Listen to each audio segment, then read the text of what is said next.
TV. Today is Wednesday, June 3rd, 2015. My name is Matt Bernat, filling in for Frank Fortunato, who is off today.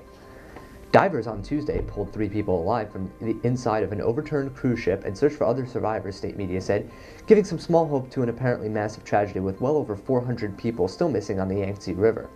15 people were brought to safety and at least 5 people were confirmed dead after an Eastern Star ship capsized in Hubei province during a severe storm on Monday night with 458 people aboard, the official Xinhua news agency said. The cruise was from Nanjing to the southwestern city of Chongqing, and many of those aboard were elderly. The survivors included the ship's captain and chief engineer, both of whom were taken into police custody, state broadcaster CCTV said. Relatives who gathered in Shanghai, where many of the travelers started their journey by bus, questioned whether the captain did enough to ensure the safety of passengers and demanded answers from local officials in unruly scenes that drew a heavy police response.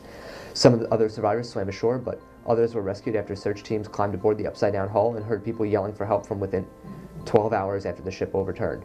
Footage from state broadcaster CCTV showed rescuers in orange life vests climbing on the upside-down hull, with one of them lying down, tapping a hammer and listening for a response, then gesturing downward. Divers pulled a 65-year-old woman and later 2 men who had been trapped, CCTV said. It said additional people had been found and were being rescued, but it did not say whether they were still inside the overturned hull. Hannover Re, the world's 3rd largest reinsurance company, has decided to set up a branch in India. Its chairman, Ulrich Wallin, has said.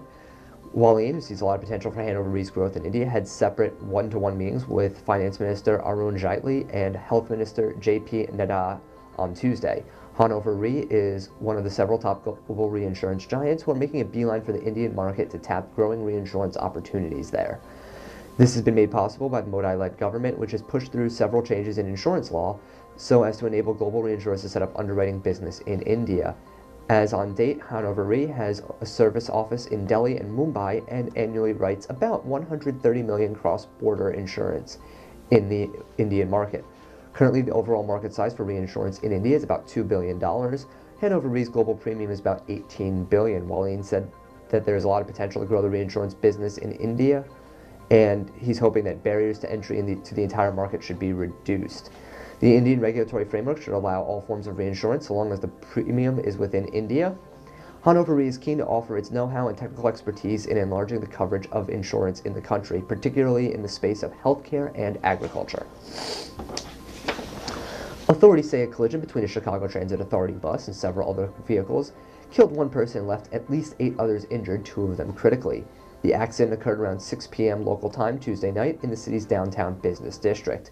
The accordion-style CTA bus was turning onto Michigan Avenue and collided with several other vehicles when it went onto the sidewalk. At one point, a person was pinned underneath. Emergency personnel were able to extract that person. 5 vehicles were involved in the crash. 1 Mercedes had damage on all 4 sides, and an SUV had its rear wheel ripped off. The bus was not carrying any passengers.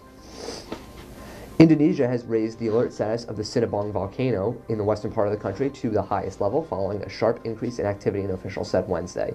The 2,600-meter volcano high mountain in North Sumatra province has sporadically erupted since September 2013 after being inactive for 3 years. The volcano status was raised to the highest alert level before midnight Tuesday, said the National Disaster Management Agency spokesman. This level means that an eruption is possible within days. He said the volcano's increased activity over the past few days has made it unstable. The agency urged residents living within a radius of 7 kilometers south and southeast of the crater to evacuate. The volcano has been dormant 4 centuries before springing to life in August 2010, killing 2 people and forcing 30,000 to flee. An eruption in February 2014 also killed 16 people. Mount Sinabung is among more than 120 active volcanoes in Indonesia, which is prone to seismic upheaval due to its location in the Pacific Ring of Fire, an arc of volcanoes and fault lines encircling the Pacific Basin. Tourists in the Galapagos Islands have been given a spectacular view of lava flowing into the ocean as the Wolf Volcano continues erupting. The volcano began spewing flames, smoke, and lava last Monday. Authorities say the lava is flowing away from the world's only population of pink iguanas, which live on the island's northwest tip.